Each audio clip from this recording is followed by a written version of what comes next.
সুনামগঞ্জের ধর্মপাশায় অগ্নিদগ্ধ হয়ে একই পরিবারের 4 শিশু সন্তান সহ বাবা মায়ের মর্মান্তিক মৃত্যু হয়েছে। রোববার মধ্যরাতে উপজেলার জয়শ্রী ইউনিয়নের শিমের খাল এলাকার আশ্রয়ণ প্রকল্পের ঘরে এই অগ্নিকাণ্ডের ঘটনা ঘটে। তবে অগ্নিকাণ্ডের কারণ জানা যায়নি। তদন্তের পর প্রকৃত ঘটনা জানা যাবে বলে জানিয়েছেন জেলা পুলিশ সুপার। সুনামগঞ্জ প্রতিনিধি পঙ্কজ দের রিপোর্ট জানাচ্ছেন ইয়াসিন রানা। প্রত্যন্ত হাওরের পারে শিমের খাল গ্রাম। এখানের আশ্রয়ণ প্রকল্পে হতদরিদ্র 50টির মতো জেলে পরিবারের বসবাস।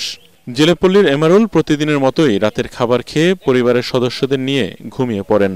কিন্তু মধ্যরাতের ভয়াবহ অগ্নিকাণ্ডে নিমিষেই সব শেষ। আগুনে পুড়ে অঙ্গার পরিবারের 6 সদস্য। দেখি যে স্যার গড়ের ভিতরে কুণ্ড আরম্ভ হয়ে গেছে আগুনের। যখন কুণ্ড আরম্ভ হয়েছে তখন আগুন চারি টিনের উপরে ধরে নাই। দরটা খুলছে, খুলে দেয় 6 জন মানুষ দরজা ভাঙিয়ে খুলছে, খুললে দিয়ে তো আগুন, মানুষ নাই, যুগ নাই আমার শেষ। পুলিশ জানায় হাওরপাড়ের প্রত্যন্ত এই গ্রামের মর্মস্পর্শী ঘটনা দেখে হতভম্ব হয়েছেন তারা।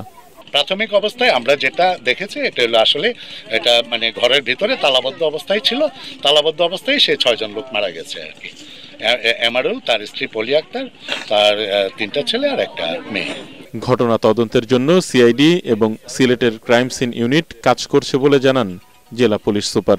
ইতিমধ্যেই আমাদের সিলেট থেকে সিআইডির ক্রাইম সিন ইউনিট ওরা রওনা দিয়েছে।